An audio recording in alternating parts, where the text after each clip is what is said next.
j'ai le plaisir d'animer donc la conférence sur le co-shopping avec mon ami Michel Kahn qui va se présenter. Donc nous sommes ici pour parler d'animation et d'acquisition de nouveaux clients vers nos points de vente. Mais vous allez voir tout ça et on projettera un petit film qui vous expliquera également donc, de quoi il s'agit. Je vais donner la parole à Michel qui va se présenter et qui est quelqu'un de très connu dans les réseaux et dans les réseaux de franchise, mais il va le faire beaucoup mieux que moi-même. Hein. Merci Paul. Alors je me présente Michel Kahn, je préside la Fédération des réseaux européens de partenariat et de franchise. C'est un secteur particulièrement dynamique dans le commerce puisque nous représentons 1800 réseaux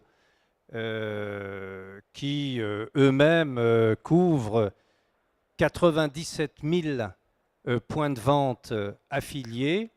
C'est un secteur qui réalise 48% du commerce de détail en poids et il suffit de regarder les rues piétonnes, les centres-villes, les centres commerciaux, les zones commerciales pour constater que les enseignes nationales sont bien présentes dans le paysage commercial. Alors, ce qui nous a rapprochés de la société ITL, c'est vraiment le besoin qui s'est exprimé au niveau des réseaux qui essayent d'avoir toujours une longueur d'avance dans les performances et le développement d'applications nouvelles, dans les méthodes marketing et dans la séduction des clients et dans le développement de la proximité. C'est que nous avions identifié le besoin de qualifier un certain nombre de fichiers clients de nos réseaux, de les croiser entre eux et de les placer dans leurs itinéraires et dans leurs habitudes de déplacement, c'est-à-dire les zones migratoires de l'ensemble de ces clients et de ces consommateurs. Alors nous sommes partis dans une très longue aventure de recherche et nous avons étudié le marché, les sociétés présentes sur le territoire national et notre choix s'est arrêté sur la société ITL, non point parce qu'elle est localisée en Alsace, ce qui est encore une grande qualité, mais parce que ITL nous est apparu comme étant le leader national le plus capable de mettre au point des systèmes adaptés pour les besoins spécifiques des réseaux et qui peut le plus, peut le moins. Cette mise au point s'est faite avec des réglages importants et des réflexions et des conceptions, ce qui a permis à la société ITL de mettre au point un produit tout à fait novateur, une offre tout à fait performante et parfaitement adaptée au monde des réseaux. Voilà, cher Paul, je te repasse la parole. Voilà Michel, je crois que tu as bien introduit le sujet. Nous allons parler dans les 40 minutes qui nous restent de base de données et du bien le plus précieux que vous avez, c'est votre fichier client. Alors, une toute petite parenthèse, ici c'est la grande technologie, on parle de fichiers, de services clients, mais dès qu'on veut un sandwich, on sort et il faut faire la queue pendant 25 minutes. Je ne sais pas si ça vous est arrivé, mais je trouve que c'est assez honteux et j'espère que ce que vous apprendrez, en tout cas durant ces 40 minutes, ne ressemblera pas à ce que j'ai pu expérimenter en termes de service client il y a encore une demi-heure. J'avais envie de le dire, je l'ai dit. Bon, donc on va parler de base de données, mais auparavant, laissez-moi vous présenter en quelques minutes notre société. ITL est un groupe multicanal, multiservice, basé à Strasbourg, à Bordeaux et bientôt à Paris. Nous sommes une jeune société qui a une trentaine d'années et nous avons eu notre parcours le plus important dans le domaine de la vente à distance. Donc nous avons aujourd'hui encore, et je pense pour un petit moment, notre activité qui est principalement dans la vente à distance, mais nous avons décidé aujourd'hui d'amener toute l'expérience et le know-how que nous avons dans les échanges, dans les utilisations de bases de données, dans la qualification de fichiers clients et de le porter également dans ce commerce qui ne fait plus qu'un. parce que évidemment l'e-commerce aujourd'hui, ça n'existe plus. Le i, on le laisse aux oubliettes. Il n'y a plus que le commerce, on s'est rendu compte. Je pense que la notion d'e-commerce, d'internet, etc., est une notion qui arrangeait bien un certain nombre de jeunes entrepreneurs pour lever des fonds, pour monter des belles sociétés. On en a certaines qui ont réussi. Enfin, il ne faut pas oublier non plus qu'on a aujourd'hui 125 000 sites d'e-commerce, soi-disant d'e-commerce en France. On en a grosso modo 5 000 qui fonctionnent.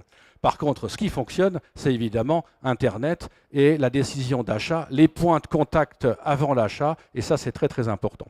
Maintenant, avant l'achat, c'est aussi des possibilités d'aller chercher de la clientèle là où elle se trouve, et pas forcément avec des méthodes traditionnelles comme le géomarketing. Alors je vais un peu rentrer dans le chou du géomarketing traditionnel et vous expliquer la différence entre notre approche et le géomarketing traditionnel.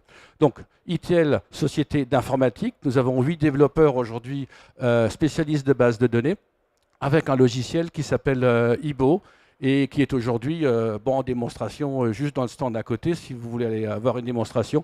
C'est par exemple un de nos clients, c'est Malongo. Et voilà, nous gérons la relation client des cafés Malongo, que ce soit dans leur boutique, sur leur site internet, dans la vente par correspondance. Tout ça, c'est centralisé sur un seul outil qui gère toute la relation client. Et c'est un outil très performant dont on aura une petite démonstration autour d'un café, si vous voulez, tout à l'heure.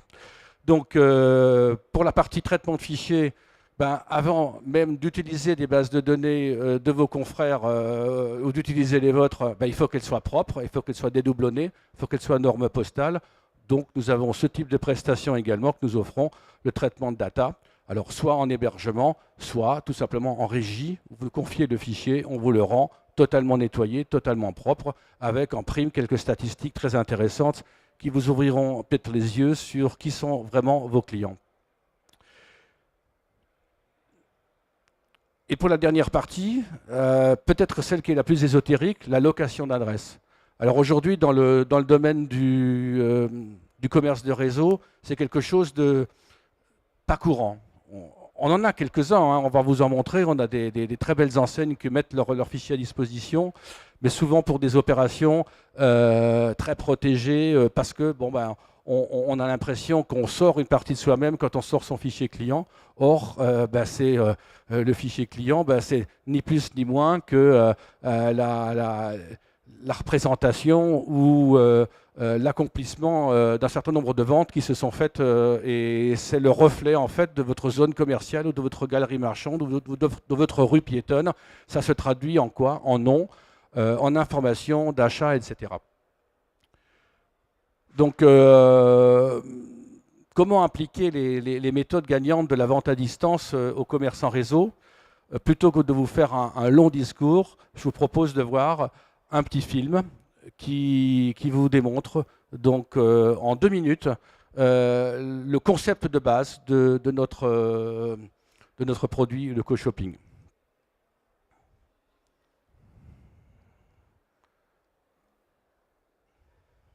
En France, en plein mois d'octobre, il est 12h34 et Bernard déjeune. Comme tous les midis, il finit son repas avec un morceau de fromage. Ce fromage, Bernard l'apprécie tout particulièrement car il est artisanal. Il va l'acheter chez Jeannette et Fils, une fromagerie qui se trouve à quelques rues de chez lui. Jeannette et Fils, c'est une enseigne de fromagerie qui compte 125 magasins en France, plus de 480 variétés de fromage et 187 525 clients. Jeannette et Fils souhaiterait développer son portefeuille client. Non loin de là, chez Laurent. Une cave à vin qui fait partie d'une franchise de 180 cavistes en France, 650 références de vins spiritueux et 245 366 clients. Comme Jeannette et Fils, Laurent aimerait développer ses affaires et trouver de nouveaux clients, mais il ne sait pas comment faire. Jeannette et Fils et chez Laurent ont les mêmes besoins. Ils ont également un atout commun, malheureusement ils ne le savent pas, mais ITL le sait. Et cela s'appelle le co-shopping. Laissez-moi vous expliquer. Et si le client de Jeannette devenait aussi le client de Laurent, et vice-versa. Et ceci pour toutes les Jeannettes et tous les Laurents de France. Pour ce faire, Jeannette et Laurent vont confier à ITL leurs fichiers clients respectifs. ITL va choisir les adresses des clients de Laurent qui ne sont pas clients chez Jeannette mais qui ont le même profil, et vice-versa. Puis Jeannette et Laurent contacteront chacun de leur côté ces nouveaux prospects très ciblés, qui achètent dans une boutique proche de la leur un produit complémentaire mais non concurrent. Pour la tranquillité des esprits, Jeannette n'aura pas accès aux adresses des clients de Laurent, et vice-versa. Co-shopping d'ITL n'est pas un concept géomarketing de plus. Il s'agit de prospecter les personnes qui font déjà leurs achats dans les points de vente proches des vôtres. Désormais, Bernard, qui achetait son fromage chez Jeannette et Fils, l'accompagne avec du vin qu'il achète chez Laurent. Bien entendu, les clients de chez Laurent achètent désormais leur fromage chez Jeannette et Fils. ITL, numéro 1 en France de la location d'adresses, met aujourd'hui son expérience au service du commerce en réseau. Co-shopping, un nouveau service ITL.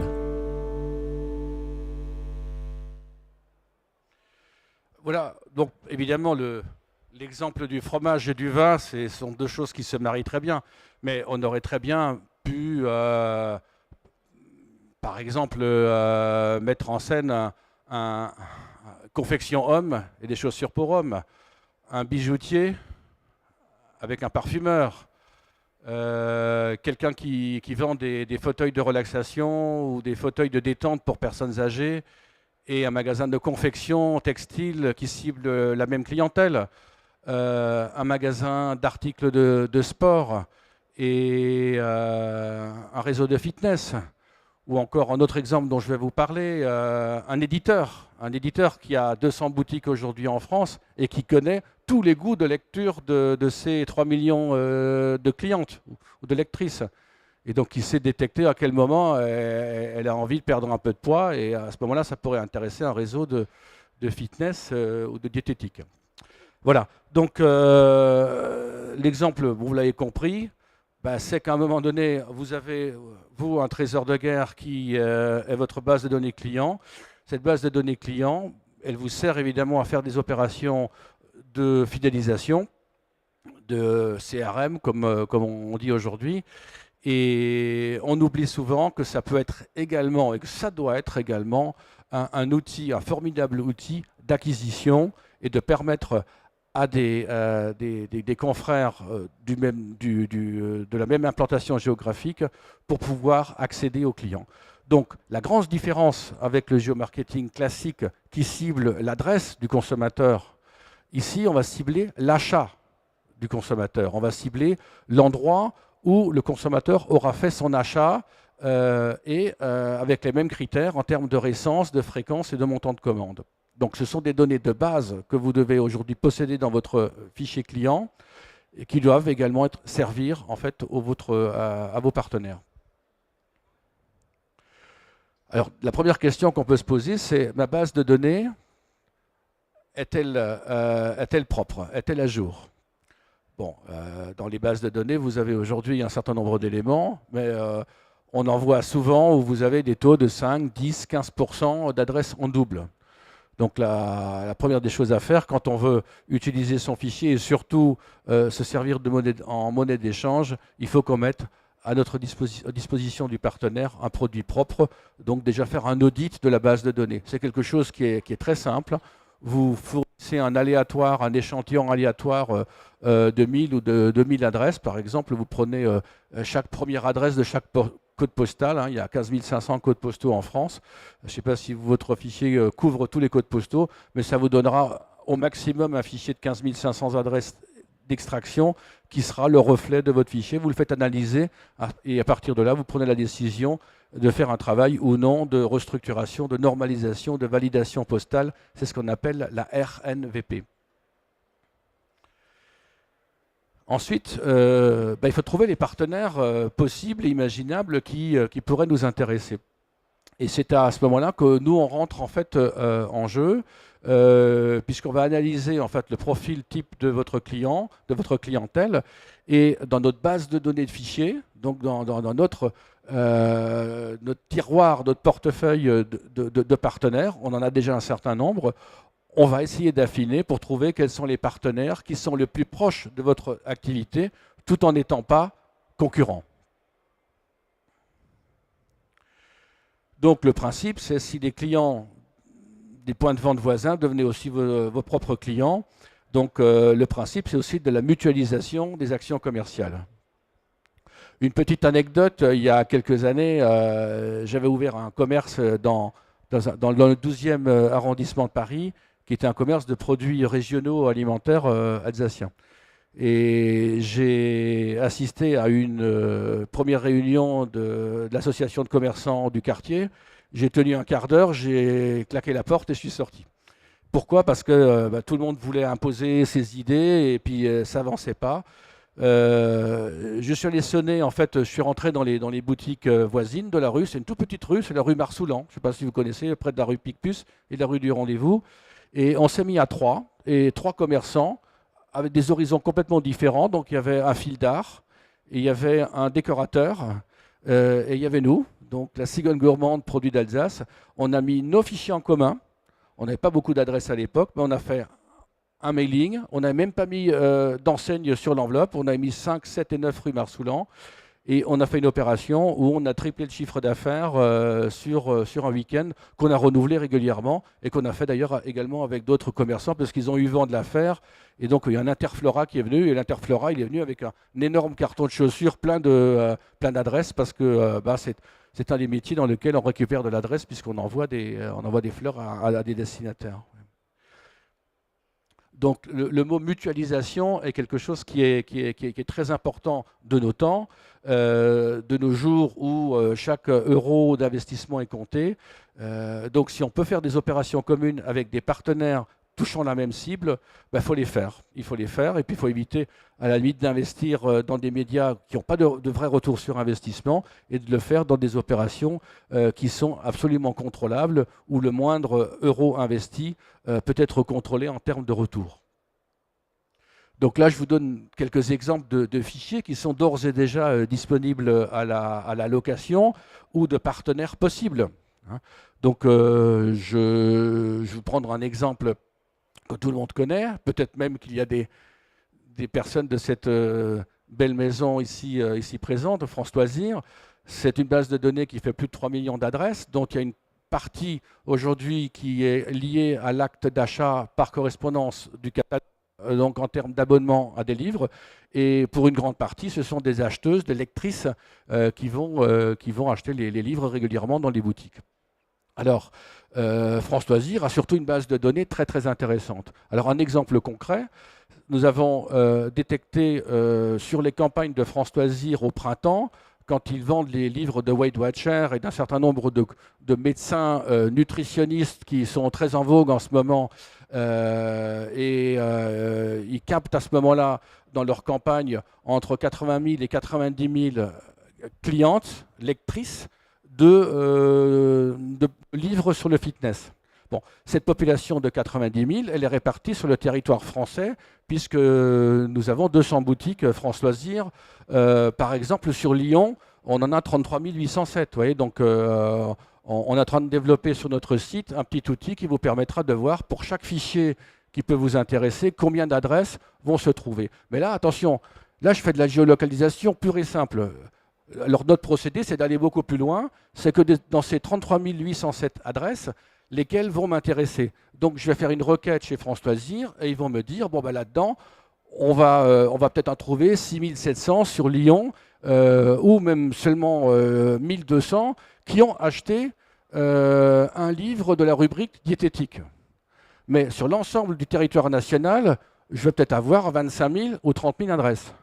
À ce moment-là, je me rapproche d'un réseau Nature House et je leur dis, écoutez, est-ce que ça vous intéresserait de connaître quelles sont les personnes qui ont en ce moment envie de faire un régime minceur et qui font des achats dans des boutiques proches des vôtres? Évidemment, leur réponse est dit oui, combien ça coûte?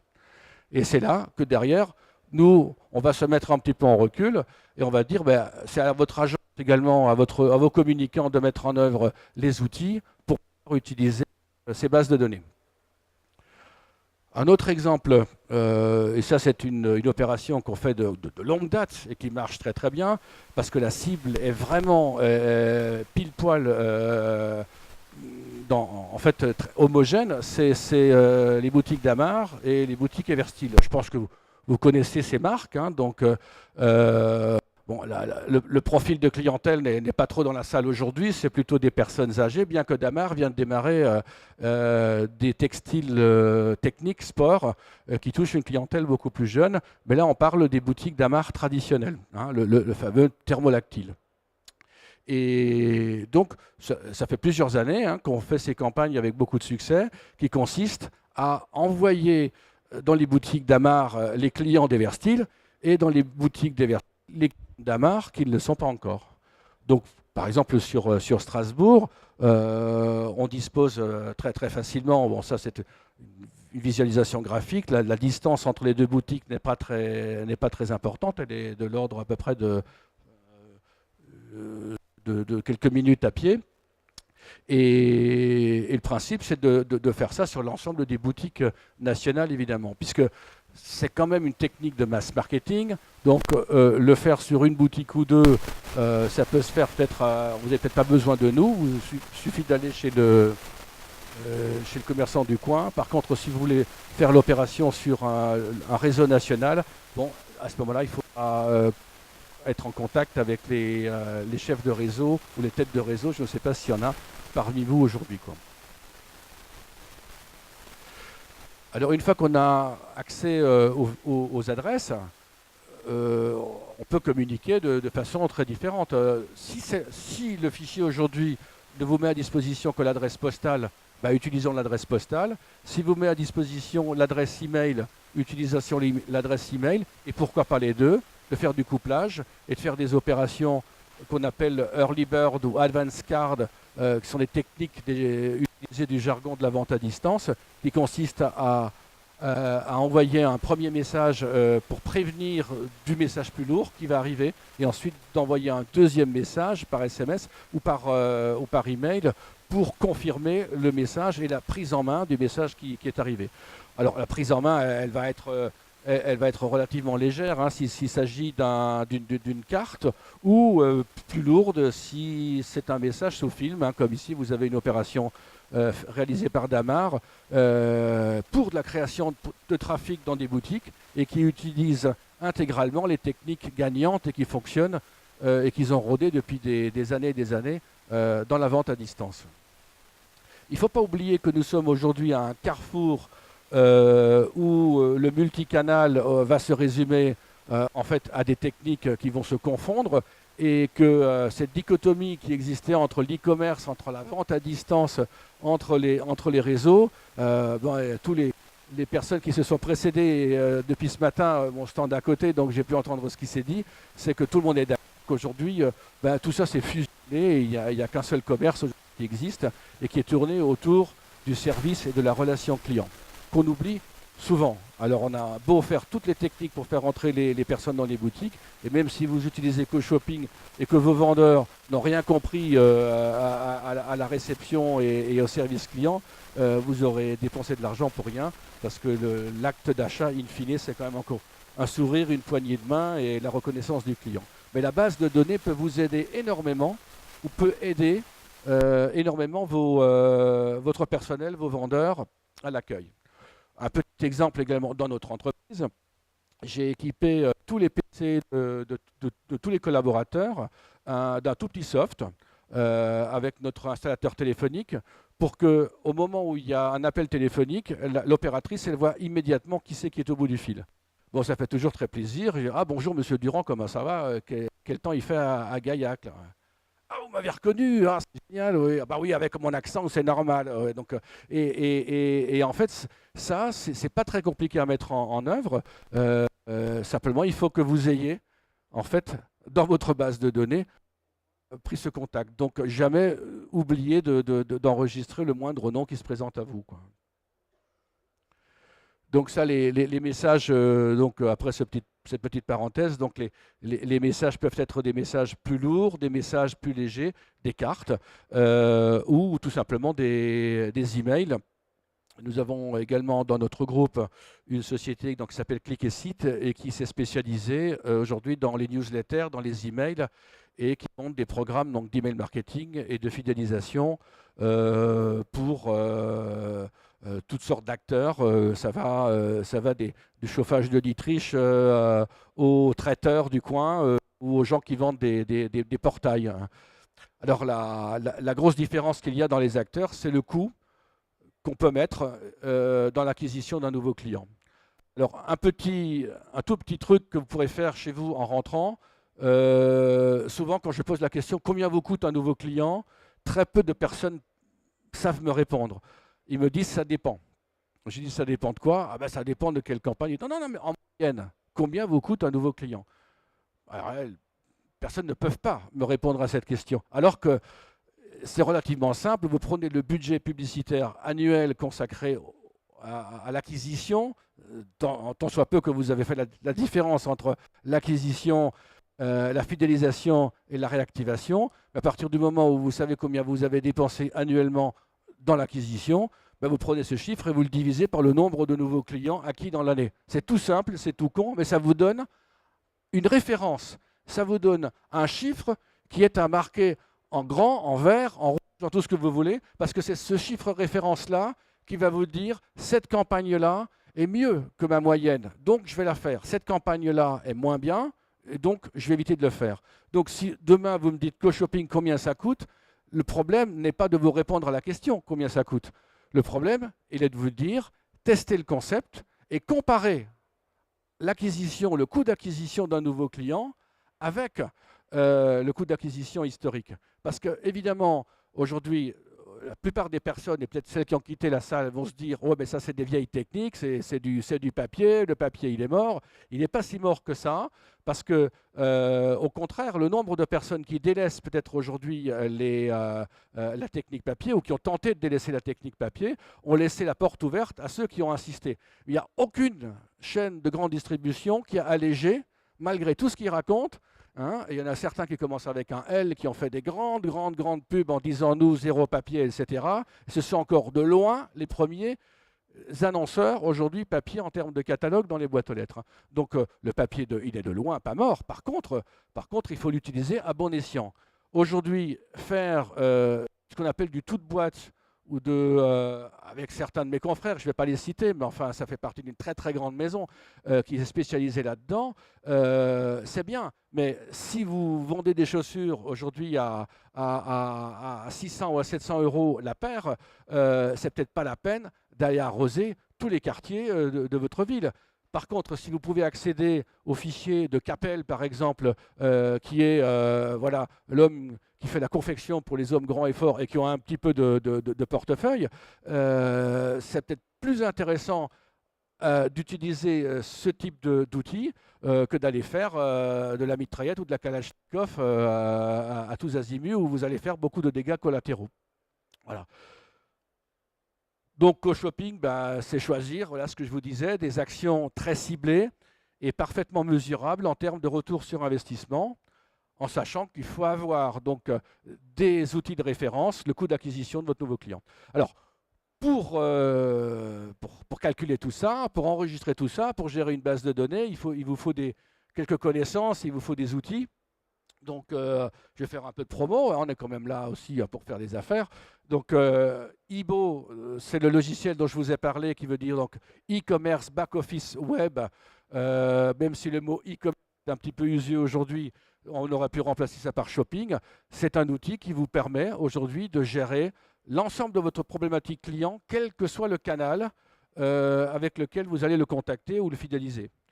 Et si vous avez des questions sur les bases de données ou comment gérer un fichier client, quels sont les moyens légaux, parce que là aussi, il y a beaucoup de choses qui changent. J'étais hier à l'Assemblée générale du syndicat national de la communication directe et on était un peu moins joyeux, moins festif que les années précédentes, parce qu'on a une grosse épée de Damoclès qui nous pèse, qui est en fait la législation européenne sur les données personnelles. Voilà. On a beaucoup parlé de Google, de Facebook, etc. Mais enfin, tous ces grands acteurs font très très peur. Et si vous arrivez d'avoir un Figaro, je l'ai vu à l'hôtel furtivement ce matin, dans les mains, dans les rubriques économiques, vous allez apprendre que les 21 CNIL européennes sont en train de faire une action en justice contre Google pour position dominante de conservation de données nominatives, etc. Bon, bref, je résume. On va devoir se battre également pour pouvoir continuer à pouvoir faire notre métier tranquillement avec les bases de données. Et si vous avez des questions pour savoir comment et jusqu'où on peut aller dans un fichier, on peut aller très très loin dans l'utilisation des fichiers, vous avez ça dans un petit bouquin qui est aussi disponible sur notre stand.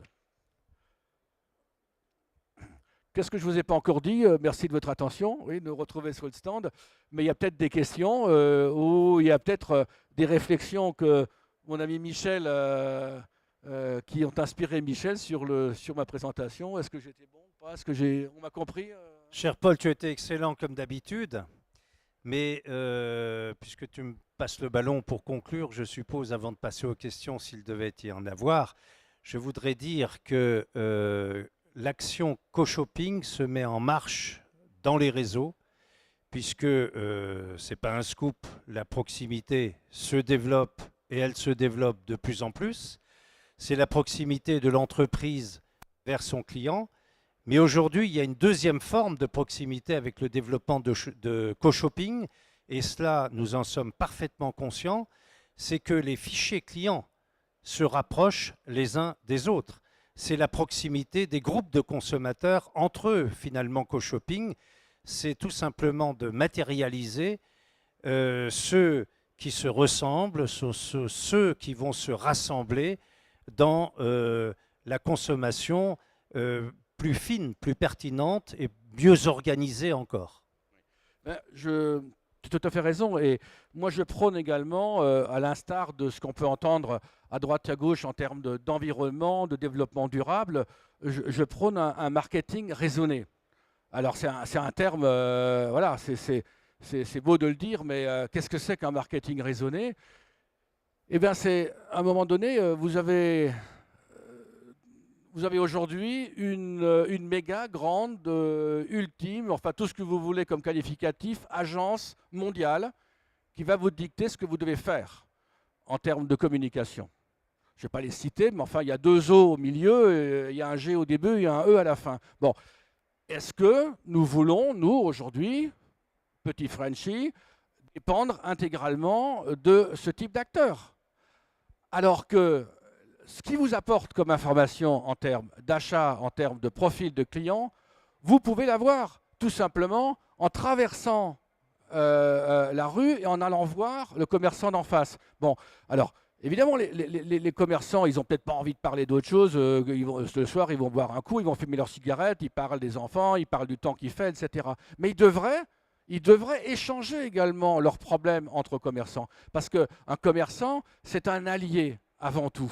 Et ce n'est pas un ennemi, ce n'est pas quelqu'un qui va vider le portefeuille de la personne qui passe dans la rue, c'est un allié. Et lorsqu'on comprend ça, on comprend que nos principaux alliés, quand on est commerçant, ce sont les autres commerçants qui sont nos semblables. Et que ce n'est pas forcément aujourd'hui l'affaire des promoteurs immobiliers aujourd'hui de faire un maximum de business avec la vente et la valorisation ou la survalorisation des espaces commerciaux, parce que ces espaces commerciaux, ils sont matérialisés par quoi? Par du béton, par des espaces, des mètres carrés. Mais ce n'est pas ça, ce n'est pas le béton qui achète chez vous, c'est la clientèle qui se rend à ces endroits-là. Donc on peut anticiper aujourd'hui et créer un marketing raisonné en essayant d'aller enrichir tout simplement ou d'aller faire des opérations d'échange. Alors attention, l'échange en France est régi par des facturations de TVA. Vous n'avez pas le droit d'échanger votre fichier comme ça, la bonne franquette, comme ça se fait d'ailleurs dans le web, et il y a des gens qui se font taper sur les doigts. Il y a un minimum de facturation de TVA à faire. Si vous avez un échange de 10 000 adresses d'un réseau avec 10 000 adresses d'un autre réseau, bon, et premièrement, il vous faudra quelqu'un de confiance, il faudra un tiers de confiance pour faire l'opération, parce qu'il ne faut pas tenter le diable non plus, surtout pas envoyer votre fichier client chez votre partenaire en se disant ouais, mais il ne va pas y toucher. Non, mais le partenaire, il a aussi des informaticiens, il a des stagiaires, et tout ça, c'est quand même relativement délicat.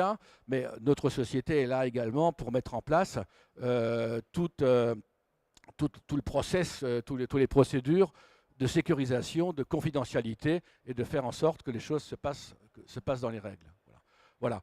Donc, pour conclure, l'idée, voilà, nous sommes une société qui a 30 ans, cette année, enfin l'année prochaine, en 2004, nous allons avoir 30 ans d'existence et de know-how dans le domaine des fichiers, des bases de données clients, appliqués jusqu'à présent, jusqu'aux dernières années, à la vente à distance, où nous sommes aujourd'hui numéro 1 en France, avec plus de 500 millions d'adresses déjà échangées ou louées à ce jour. Et nous arrivons aujourd'hui sur ce marché multicanal, parce qu'on ne peut pas l'ignorer, parce qu'on pense qu'il y a une certaine maturité également aujourd'hui des opérateurs dans le retail à s'ouvrir aujourd'hui à des nouvelles techniques, mais peut-être avant de passer à des techniques ultra sophistiquées de guidage par laser, d'hologramme, etc., qu'on a vu sur des stands, ou de tracking ou de retargeting, avant peut-être cela, ben, simplement de regarder ce qui s'est fait avec beaucoup de succès dans un domaine qui s'appelle la vente à distance, et compris depuis des années sur le CRM, sur la récence, la fréquence, le montant de commande, le retour sur investissement, le ROI. Ce sont tous des mots qu'on utilise depuis 30 ans dans notre métier et qu'on voit apparaître aujourd'hui avec cette technique d'e-commerce. Mais l'e-commerce, c'est de la vente à distance, ni plus ni moins, avec de nouveaux canaux. Or, aujourd'hui, dans une boutique, il y a un parcours d'achat qui se fait avant de venir et le vendeur n'est plus maître de son client. Le client, souvent, c'est beaucoup plus que le vendeur, quand il arrive dans la boutique, sur le modèle de la voiture qu'il veut ou sur l'objet qu'il veut ou sur la photo qu'il veut acheter, parce que le client, le prospect, lui, il aura passé des heures sur son ordinateur à étudier un modèle bien précis, puis le vendeur, il peut faire tout ça, lui, il connaît l'ensemble des modèles, mais il ne connaît peut-être pas la fonction zoom de tel ou tel appareil. Donc, il va devoir compenser par des qualités de vente et il va devoir apporter la relation humaine dans la dernière étape, qui est celle qui consiste à faire sortir la carte bleue du client. Voilà. Est-ce que vous avez des questions sur le co-shopping ?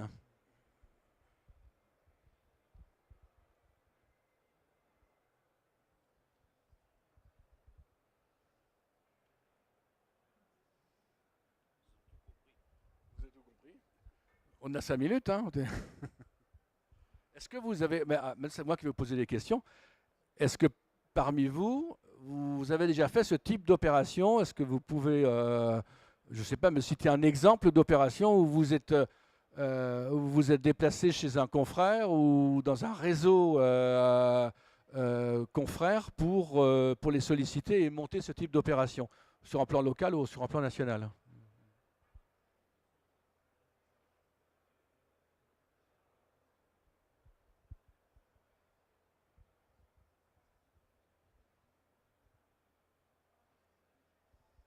Oui? Vous l'avez déjà fait? Dites-nous-le alors.